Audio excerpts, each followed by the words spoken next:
Serious, people who were named for negative reasons in suicide letters, what is your story? How did their death impact your life? My mom committed suicide in 1999, when I was 9. I finally got the courage to request her suicide letters from the police about 6 months ago.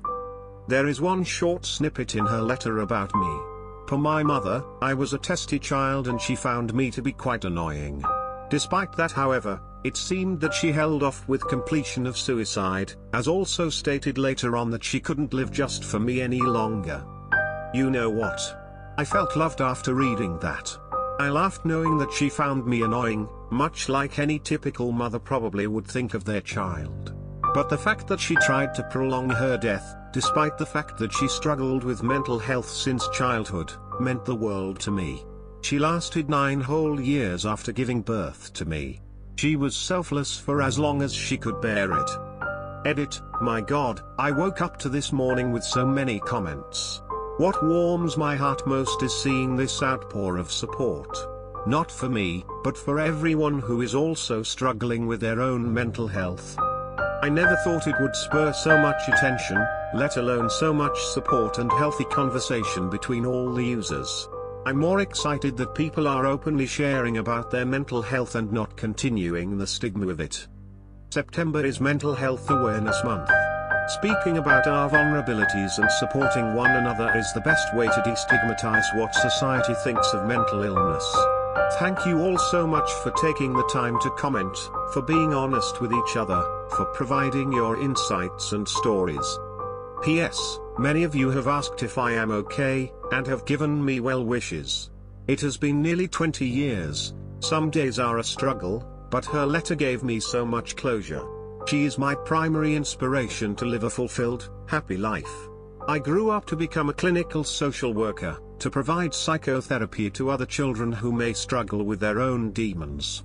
My life is beautiful. I was named in my ex's suicide note. He didn't end up going through with the attempt. I think it was more of a cry for help, but it still fucked me up. I was 14. It was 3 days after I'd broken up with him. He was manipulative and abusive. We were dating for 2 months. It was the first day back at school after the holidays. My best friend found something shared with her, myself and 3 other friends on Google Drive, through our school accounts. She told me not to read it. I obviously did. It was a 1.5-page suicide note addressed to me and the others it was shared with. The entire first page was written to me, his best friend of 5 years, and the rest got a few short sentences. He wasn't blaming me. He actually spent a great deal of time insisting that it had nothing to do with me. But if that was the case, then why did he write so much for me? There was a lot about how happy he was when we were together and thanking me for everything I'd done. He was very mentally ill. He projected a lot of saviorism onto me. I really didn't do anything to help him. I still don't believe him when he tells me it wasn't my fault. Removed. Removed. This is probably a good thread for me to read, as I've been feeling suicidal a lot lately and at times feel like I'm running of time that I can continue to handle life. And not that I'd ever name her directly in anything I'd leave behind, but if it does end up happening, it'll be because I can't handle the pain of a specific person not being in my life anymore. I had a friends with benefits relationship with a girl who was depressed. Neither of us wanted the commitment of a serious relationship. I know it's selfish to say, but her depression was taking a big toll on myself, and when she said she was getting feelings for me, I knew it was time to break things off. Unfortunately, that was incredibly difficult to do, and I sat on it for a while, never being happy and reserving my ever-growing anger for her depression. After a few weeks, I finally did it. I let go, and in the nicest way I could, told her that I couldn't see her anymore. She questioned me for a few days, and I did my best to respond in kind. She went quiet for about a week, and I got a message from her roommate reaching out to me as her boyfriend that she had hung herself a day after our last conversation. Her suicide note was half finished on a Word document. I was named along with her family, an ex of hers who she said caused her depression to start, and her closest friend. She said one night she dreamt that she watched herself rip out her heart while we all watched, her ex and I, with our backs turned. As she did, she felt like it meant nothing to her and that it validated her will to die. She'd previously made attempts to commit suicide, one of which I was there to talk her out of. Unfortunately, I couldn't stop this one, and I've never felt more upset and responsible for anything. I was named, but she didn't die. My ex-girlfriend. She was not my first, but I was hers. Her parents never accepted that she was gay. I knew our entire relationship that she was depressed, and I honestly tried to help, but I was 17. Eventually, she was talking about killing herself near nightly, and I couldn't take it anymore. I broke up with her. I didn't learn until sometime later that she tried to kill herself. A friend showed me her rant on Tumblr where she blamed me. Man, it fucked me up. I think I sobbed for weeks thinking about how much I must have hurt her.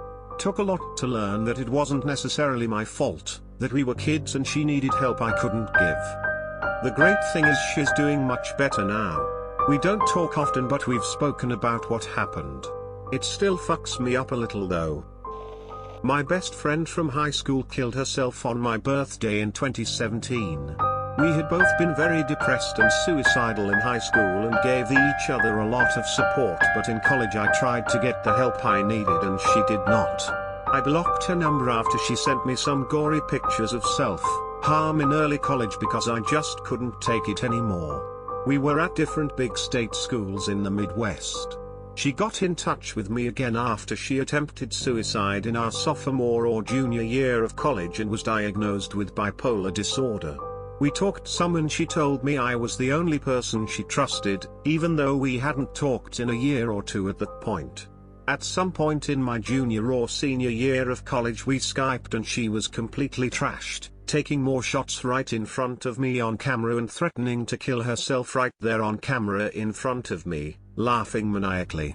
After that I cut contact with her again. I think our last interaction was in 2014. After that she sent me many emails and texts and I never answered. I was finally getting my life together and I couldn't handle her manipulative negativity. On my birthday in 2017 she sent me a happy birthday text and I didn't answer. I got a text the next day from a mutual friend telling me what happened, and saying that the last text she sent to her was "Tell backward induction happy birthday."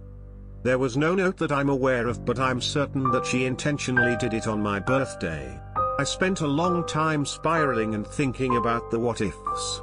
What if I'd answered her birthday text? What if I'd sucked it up and been there for her even though she kept trying to manipulate and hurt me for attention? What if I had reconnected with her after I heard her mother died or after college when she moved back to our hometown? What if? What if?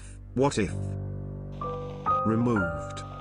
My dad committed suicide when I was 18. I was fresh into the Navy and it was the first time in my life I didn't have the ability to call my dad every day. My parents divorced when I was a kid and my mom was the one who raised me. Anyway, I got a call from the cops that my dad passed away on Christmas Day. I had been trying to contact him since Christmas Eve. When I found out it was suicide I was shocked. My dad was always so happy and funny, though he did suffer from alcoholism, something I tried in vain for a long time to help him through.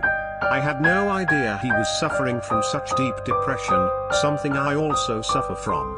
I never read the letter myself, but my mom and sister did, and they highly recommend I not read it, so I didn't. I don't know the specifics, but I know he said his daughters didn't love him. That hurt me so much because I loved him to death. We had our disagreements obviously, we're father and daughter, but I never thought I gave him any reason to think I didn't love him. It's something I struggled with for a long time, and it almost led to me attempting suicide myself. Now that I'm older, 24, and enough time has passed, I know that what he wrote wasn't what he truly felt. I remember all the time we spent together and I know there's no way he could really believe I didn't love him. I know he felt like he wanted to be a better dad, but I think even with his flaws he was great.